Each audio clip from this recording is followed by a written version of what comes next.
Между 25 и 30 човека ми писаха след първи епизод, който пуснах от тази поредица, и около 15 от тях бяха или са били с хранително разстройство. За мен това число е много голямо. И чак не мога да повярвам, че толкова хора са се осмелили да ми пишат, било то налично в YouTube. И страшно много оценявам това, защото както аз споделям на вас, така и смятам, че ако се чувствате добре, разбира се, можете и вие да споделите на мен. И това е идеята на цялата поредица. В днешния епизод искам да споделя много неща. И главните неща, за които ще говорим, са именно да прочетем някои от съобщенията, от коментарите, които са ми написали дадени хора, споделяйки те как са преминали през хранителното разстройство или какви проблеми точно срещат, и по някакъв начин да стигнем до един добър извод, защото на мен коментарите и съобщенията ми помогнаха страшно много. Като това със съобщенията ми дойде току-що преди малко като идея и нямах време да пиша на съответните хора дали имат проблем евентуално да споделя съобщенията им в това видео, така че накратко ще обясня за какво става на въпрос и някои неща просто няма да ги показвам, защото може би са лични и имайки предвид, че нямам позволението от тяхна страна, не е окей да ги споделям изцяло публично. Официално вече са минали 26 дни, откакто не съм прияждала, и това е най-голямото ми постижение с храненето през тази година.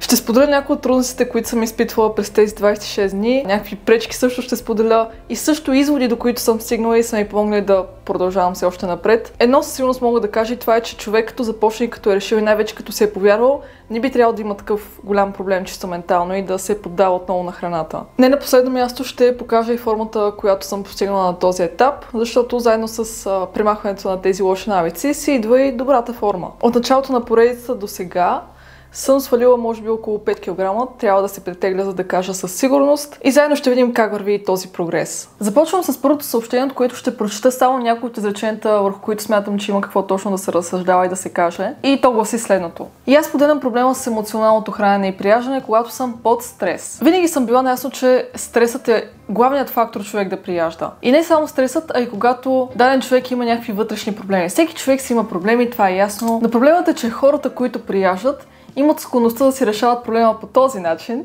а не с реални действия. В случай, че човек започне да прибягва към храната, когато има проблем, който трябва да реши, този проблем сам по себе си не се решава, става по-голям. Което автоматично води до този процес на прияждане, отново самосъжаление. Проблема продължава да се расте, защото никой не е седнал и не е отделил време да го реши. Отново се прияжда и се влиза обратно в този цикъл. Или поне така разсъждавам от своя страна, защото това съм анализирала в себе си през цялото това време. И може би се изисква кураж и смелост, за да може даден човек просто да стане да си каже: окей, имам проблеми, които трябва да се решат и те няма да се решат с храната. И при всеки това си е индивидуално време. При мен отне 2 години, при някои хора отнема 10 години, при друг 2 месеца. Тотално индивидуално е. Иначе за справяне с проблема от моя опит е най-добре изобщо да нямаш вредни храни вкъщи, което е напълно така, съгласна съм. Единственият проблем е, когато човек споделя апартамент с други хора и те ядат това, което им се яде. А тази храна съответно на теб ти пречи. Което си е така next level, в който човек трябва да бъде още по-здрав и по-корав към воля и дисциплина. Понякога може би и разговорите помагат, но отново зависи хората в семейството ти какви навици имат, какви предпочитания към храни имат, и не винаги с разговор се получават нещата. Да си правиш план, да имаш всички храни от плана у вас, предварително да си приготвяш. Друго нещо е да се намираш занимания, така че да не ти става скучно. За храната, точно заради това втори епизод специално обърна внимание на приготвянето на храна. Нямаш ли приготвена храна, автоматично се прибираш и изядаш първи буклук, който видиш. Или дори някаква храна, с която ти просто знаеш, че ще приядеш така или иначе. За скуката, това много често съм го чувала. Не мога да кажа, че е точно скука, поне не и според мен, а по-скоро липса на фокус. Защото човек може да има страшно много задачи, които трябва да свърши, но няма ли фокуса, вниманието му се отбива отново към храната. И последно да се храниш съзнателно, да се замислиш какво тази храна ще ти донесе, какво ще ти помогне и нужен ли изобщо на тялото ти. И това е така, напълно съм съгласна. Отново проблемът е, че когато човек е навлязал в този цикъл, дори да го осъзнава този факт, е много трудно да излезе. И се изисква съзнателност. Много хубав коментар и благодаря за което. Следващия коментар е от момиче на име Ани, което предполагам, че е горе-долу на моята възраст, и видях, понеже тя също има свой YouTube канал, който развива, има свой влог, в който също говори за хранителното разстройство и е много добър. Ето какво споделя Ани от своя опит. Бинчването е като всяко друго психическо разстройство, а те никога не се лекуват на 100%. Първо, като прочетох това изречение, някакси все едно не бях съгласна, но като получих и друго съобщение, което беше в Инстаграм и като помислих малко, може би това е така. Защото, да, дори сега, през тези 53-4-5 дни, в които съм си обещала да не прияждам, в случай, че после отново се поддам, първо психически и после започна отново да прияждам, да, това ще се върне от начало. Всичко ще започне от начало, аз отново ще навляза в този цикъл на прияждане и отново започваме същото самосъжаление и отново не вървим на там, където трябва да вървим. Така че в тези думи има наистина голяма истинност и всичко е въпрос отново на някакъв вид самоконтрол. Хубавото е, че когато си дадеш някакво обещание и ти го спазиш, вече имаш много повече самоувереност първо в своите думи, второ в доверието към себе си и самия процес е много по-лесен за напред. Аз се научих, че това демонче малко или много винаги ще е там, но трябва да намеря начин да не го провокирам. Идеята ми е, че според мен при прияждането ключът е свободата. Когато дадеш на мозъка ти свободата да решава, той тогава спира да бяга от проблемите си с конкретното средство, в случая с храната. Относно това твърдение също се съгласявам, но отново трябва да има някакъв период, в който човек си дава обещание, по някакъв начин първо връща доверието към думите си и чак тогава, ако даде свобода на мозъка си, на избора си, може би да, това наистина ще работи. Мисля, че във втория епизод казах, че може би сега е по-лесно, когато се опитваш да спреш сладкото, защото не приемаш ли сладко, ти нямаш нужда да прияждаш. Приемаш ли малко сладко, някакси с едно не можеш, без едно можеш. И смятам, че по-трудната част ще дойде в момента, в който се опитваме да вкараме сладкото в храненията си и това не ни кара отново да прияждаме. В момента се храня много здравословно, но ключа за мен беше сменянето на средата. Вече не живеех на мястото, където бях свикнала да прияждам. Сменяне на навици, бях свикнала да прияждам след 23 часа и почна да лягам в 20 часа. Това е много добър подход и също вярвам, че смяната на обстановката много помага. Особено ако живееш сам, можеш да контролираш храната, която стъпва в хладилника ти и съответно не би трябвало да има такъв голям проблем. Така че много хитър и добър подход. И всъщност, като започнеш да си го позволяваш, осъзнаваш, че нищо не изпускаш и здравословното хранене е ключът. И ми стана приоритет натурално. Да, много добър и смислен коментар. Ти даде своята гледна точка, аз дадох своята и смятам, че точно така човек може сам за себе си индивидуално да прецени кое би било най-добре. Следващ коментар. Първата стъпка към усъвършенстване е наистина човек да разбере какво го спъва в самия него и не да седне да се самосъжалява, макар и в момента на слабост да е напълно нормална реакция, а да си каже, че ще промени това. Тук съм много съгласна и искам да отбележа, че ако си поставим дадена цел, че ще спрем да прияждаме, но вътрешно вярваме, че това няма да се случи, защото през тези 2 години, в които аз съм прияждала винаги, когато съм си давала обещание, вътрешно съм знаела, че това няма да се случи, че аз пак ще се проваля след било то седмица и винаги така се случваше. Най-много съм издържала, да кажем, седмица и после пак всяка неделя беше така лош ден. И затова смятам, че първо се идва отвътре това желание да промениш всичко, което ти се случва, малко от малко да си повярваш, колкото и да е трудно за момента и да не си даваш никакъв шанс да се върнеш обратно назад. Това да не съществува като опция. Следващият коментар отново е от YouTube и е от дама, която е имала хранително разстройство цели 10 години. Преди 10 години започнах с безумните ограничения, с които много добре си запозната, от което последва отключване на същото хранително разстройство. 2 години ми се виждат много, 10 години е просто ад. Години наред въртене в този скапан порочен кръг и толкова много пропиляни възможности. Общо взето положението и с тренировките, и с крайностите, и с вината, и изолацията, и с абсолютно всяко едно нещо, което казваш, е същото и при мен. И да, колкото и тъпо да звучи, промяната трябва да се дойде от теб самата, но външните фактори могат да ти помогнат. Така е. Искам да споделя и за опита ми с психолог, тъй като това също го засегна в видеото. Ходила съм при 2 психолози, единият нормален такъв, другият занимаващ се конкретно с такъв тип проблеми. Ако трябва да бъда честна, нямаше ефект след консултациите, но в последно време се опитвам да реша проблема си по-осъзнато. Много добре казано. За мен единственият начин, по който този проблем може да бъде решен, е осъзнатостта. И много осъзнато да правиш избора си всеки ден, ставайки да си казваш: днес трябва да направя това и това за себе си. Днес не трябва да правя това и за себе си, защото не искам да се чувствам гадно в края на деня, не искам да пропилявам толкова много дни от живота си, защото живота в крайна сметка е кратък, не е толкова дълъг. И всяка опозотворена минута, в която сме прекарали живота си така, както искаме да си го прекараме, е уникална сама по себе си. И реших, че ще комбинирам методите от 2 специалисти. На психологическо ниво се опитвам да работя върху самооценката, себеприемането и себелюбовта си. И нещо, което се опитвам да си повтарям последните 2 седмици е: ако трябваше да направиш това на някого, когото обичаш, щеш ли да го направиш? Това, като го прочетах, малко и ме удари в емоциите, защото всеки знае какъв е отговорът за самия себе си. Работата отново, че за да приложиш такъв въпрос отново, ти трябва да си осъзнат. А когато си в такъв порочен кръг от 2, 3, 5, 10 години, това е трудно. На първо място осъзнатост. А на физическо ниво се опитвам да давам на тялото си по-разнообразна храна, за да не изпада в сериозни дефицити на микроелементи, защото знаеш как е с режимите месо, яйца, ориз и айде! Да, това много ми хареса, като го прочетох. През 2021 година беше годината на ориза с пилешкото. Помня как с мои съученици през всяко едно голямо междучасие ядохме пиле с ориз и тогава, понеже имаше и вируса, който така и така загуби обонянието ни, аз не усещах никакви миризми и много обичах да си слагам така повечко чесън в ориза с месо. Познайте какво се случваше след всяко голямо междучасие. Не беше много приятно за учителите, нито пък и за съучениците ни. За сега нямам перфектния успех, но е много по-добре, откакто беше преди. Имаме прогрес. Сякаш този подход ми се струва доста адекватен от всички безумия, които съм правила. Огромна част от проблема е психологически и ако имаш желание, ти препоръчвам да разровиш в примерните теми, които споменах при психологическото ниво. Да, все още не съм го направила, но съм си го записала да го направя. Крайният извод, до който стигаме с много хора, е, че на първо място то е логично, целият проблем идва от психиката. В момента, в който си напълно решен и убедиш това тук, че можеш да се справиш, не мисля, че има нещо, което може да те бутне. Независимо каква храна има вкъщи, независимо какво ти казват твоите близки и приятели, независимо нищо. Преминаваме към едно съобщение, което получих в Instagram и смятам, че тук има много върху какво да се разсъждава, като дори някои от нещата ги припокрих преди малко. Съобщението отново от момиче, което е имало това хранително разстройство цели 10 години. Мисля, че все още се бори с него или поне се е научила да се бори с него.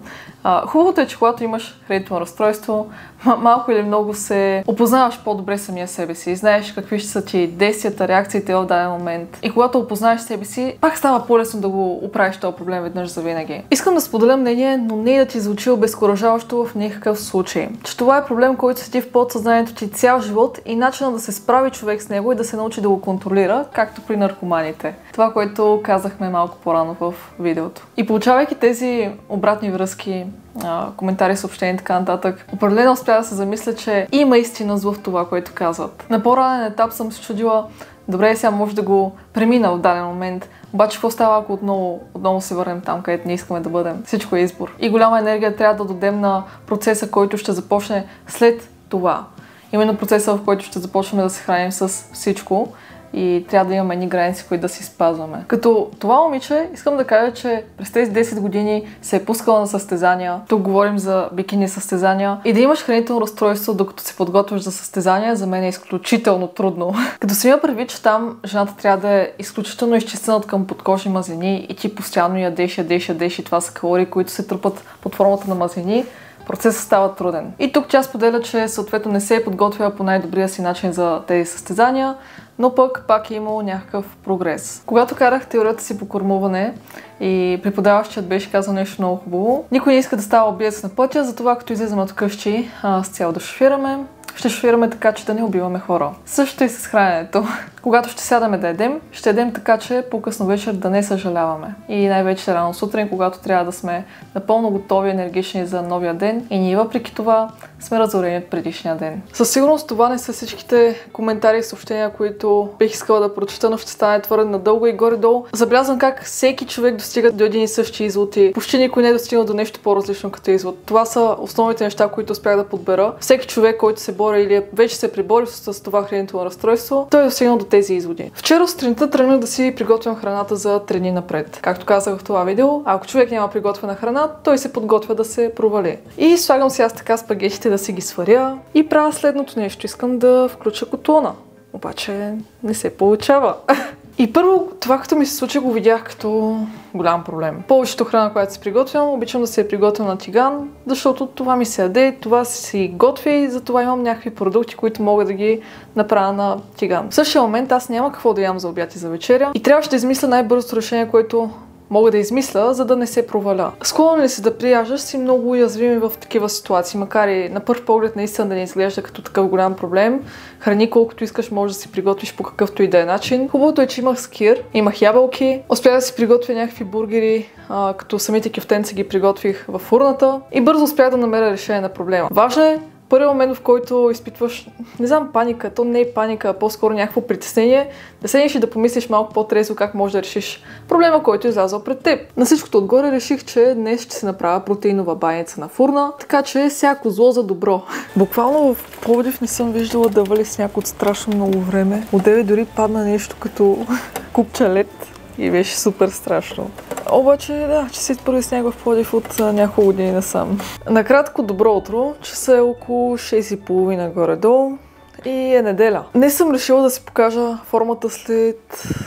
Колко дни минаха вече? 27 дни, откакто съм започнала тази поредица. И ми е интересно да видим каква разлика има между предишната ми форма, когато постоянно прияждах, и между сегашната ми форма, когато сега се храня супер добре и се чувствам повече от добре. И мисля, че населих много добър момент, защото все още не съм закусила. Аз съм свикнала да закусвам 5:30. Викам, добре, ще изчакам до 6 часа, поне 6 и нещо да стане, да мога да позаснея малко. Така че нека да видим как е сега положението. Така, в интерес на истината не съм се теглила тези дни. Сега ще ходя на фитнес, така че първо ми предстои да видя колко килограма съм като число. За първи път си гледам и формата, откак съм започнала тази поредица и не мога да видя тук как върви. Но мисля, че има някакъв прогрес със сигурност. Би трябвало да съм около 4-5 кг надолу. Добре, сега спрях видеото и погледнах как е. Не е добре. Да, със сигурност има прогрес. Виждам да има прогрес. Но гоним със сигурност или 65 кг или по-надолу като килограми, защото на първо място ми е да си оправя този навик. За сега върви супер добре, чувствам се повече от добре, нямам желание да прияждам поне на този етап. Въпросът е да оправя и проблема с килограмите, защото не се чувствам добре и да искам да ходя да бягам, то просто ти става тежко на ставите, така че на този етап дори да искам да започна да бягам, го избягвам. И така, продължаваме напред. С времето прогреса ще си проличи. Днес е неделя и неделите по принцип не тренирам, но тази седмица през днешните дни не успях да си направя 3 тренировки и сега ще трябва да направя третата. Избягвам да тренирам неделя, първо защото искам да се концентрирам върху други неща и второ, за да отида до залата, тя се намира примерно по средата на града, аз съм в другия край на града, трябва да хвана рейс. И то рейс трябва да го чакам по 1 час във всяка посока, защото в принцип са много бавни. Много нарядко са през събота и неделя и избягвам да тренирам събота или неделя. Но така е, че 3 тренировки са малко, не мога да си позволя да тренирам 2 пъти седмично, така че сега ще трябва да отида да тренирам отново. И днес имам и други ангажименти, като урок по английски, работа, която трябва да свърша. Реално събота и неделя вместо малко е толкова поне да си почина, да се подготвя с другата седмица. Аз завършвам задачите от през седмицата. Не се оплаквам, това ми доставя удоволствие, но понякога е хубаво човек да си има някаква почивка. Дори било то половин ден, пак е супер. За закуска имаме, разбира се, не е по очудване, един оризов гриз с протеин и един пудинг за допълнително протеин. Тук беше разваленият котлон и трябва да се занесе за ремонт, така че малко сме само с фурна. За най-вкусния оризов гриз, който според мен всеки един човек трябва да опита, е направен с протеина на Proof, който е почти свършил. Proof Nutrition са марката протеини, с които работя вече от доста месеци и съм изключително доволна от разнообразието вече на вкусове, които имат на сайта им.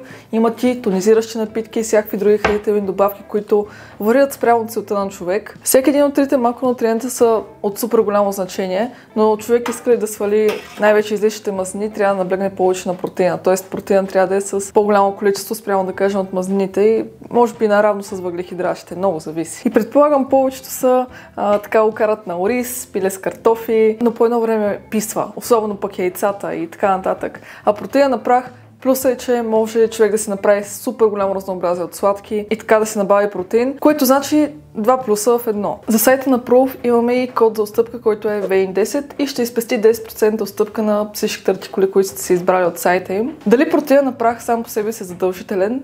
Не, имайки предвид, че може да се набавим протеин от месо, яйца, риба, млечни продукти, дори не животински такива, но пък и само по себе си има плюсове, като първо, че пести време, второ, че е сладък, т.е. задоволява нуждата от сладко и третото е, че всъщност излиза ефтин, по-ефтин от това да си вземеш месо, да кажем. Оризовия гриз с протеин, който си правя всяка сутрин, излиза не повече от 3 лева. Кажете ми една закуска, високо протеинова, която мога да си купя за 3 лева, от отвън да кажем. Или дори да се направя да е някаква такава по-сложна, да няма протеин на праха, примерно да има яйца със същото количество протеин, калориите също да са горе-долу приблизително същите. Няма. Така че сам по себе си протеина спестява и пари. Искам да споделя за една трудност, която изкочи последните 10 дни пред мен и честно казвам, ако това се беше случило преди месец и половина, два, със сигурност щях да реша този проблем чрез прияждане и сега, виждайки, че успя да се справя без прияждане, някакси ми дава супер голямата увереност да продължавам напред. И това е едно много голямо предизвикателство, което съм сигурна, че щом съм се справила с него, значи би трябвало и с доста други неща да се справя в опитите си да не прияждам. Ще споделя един факт за мен, който смятам, че много добре ще разясни цялата ситуация. А именно е, че горе-долу се падам работохолик или поне обичам да правя супер много неща, които ми доставят удоволствие и това ми крепи начина на живот. Това ми дава супер голям смисъл да продължавам напред с всяко едно нещо, с което се занимавам и да се чувствам ползотворен за този свят. И има хора, които казват на 18 години, примерно ти е времето да правиш пари, сега трябва да се забавляваш така нататък. Да, на мен е много гадно, че правя пари на 18 години. Определено бих искала да досаждам на нашите, искайки им по 2-3 лева на ден джобни, за да мога да оцелея по някакъв начин. Да, определено ми е гадно и не бих работила на тези години. Да, обаче факт е, че когато изкараш парите си само на тези години, това ти доставя супер голямо удоволствие, независимост и ти дава увереност да въобще да се развиваш напред, защото виждам как повечето хора, които разчитат повече на тяхните, после им е по-трудно да заработват, да искат да се развиват кариерно и по всякакъв друг начин в живота. Но, anyway, коя съм аз, че да съдя, всеки си има право на избор в този живот, както и аз съм поела своя избор и го представям тук. И съответно, когато едно нещо ти дава по-голям смисъл в живота, и виждаш, че по някакъв начин то не върви добре, не върви по план, и стават някакви неща, които не би трябвало да се случват. Изпадаш в по-лошо емоционално състояние. Иначе казано, опитвам се да работя на 2 места, скоро предполагам 3. И от едното място не са толкова сериозни, колкото мислех, че би трябвало да бъдат. И един ден казват, ще работим, друг ден казват, че няма да работим. Просто като всеки бизнес, който може би тепърва стартира, искат да си намалят разходите възможно най-много. Да, обаче аз вече работя с монтажист, съответно трябва да си плащам. Имам и други постоянни разходи на месец, които трябва да препокривам. И изведнъж като ми казват да, нямаме нужда толкова от теб, идва една паника, едно притеснение, в което трябва да освободя момичето, което ми обработва видеята. Тя се справя прекрасно и аз искам да работим заедно. Тоест нямам право да отказвам, нямам право да се сломявам, да се отчаивам и да започна да се самосъжалявам. А трябва да намеря начин, по който да изляза от тази дупка. И може би преди съм казала, че за мен YouTube е една мечта, както примерно някой има мечта да лети със самолет, да живее в друга страна или просто да пътува, да скочи с парашут. На мен най-голямата ми мечта е да се развивам YouTube канала и нямам нещо като опция да спра да го развивам това нещо. В интерес на истината, ако това се беше случило преди 2 месеца, може би нямаше да търся толкова решение на проблема. Първо щях да приемам със сигурност и чак след това да търся някакво решение, обаче че вече като си слаб емоционално и психически е много трудно да намериш подходящо решение на проблема. Като просто имах честта това да ми се случи в по-подходящ момент, защото сега участвам в една менторска програма, за която може би ще си говорим на по-късен етап. Съответно имам и ментор, с който работя и той ми дава съвети, дава ми някакви наставления, които мога да приложа честно казвам, от как съм в тази менторска програма, на мен някакси живота ми се променя. Понеже когато човек е готов да слуша, да приема съвети от човек, който е постигнал повече на по-добро място,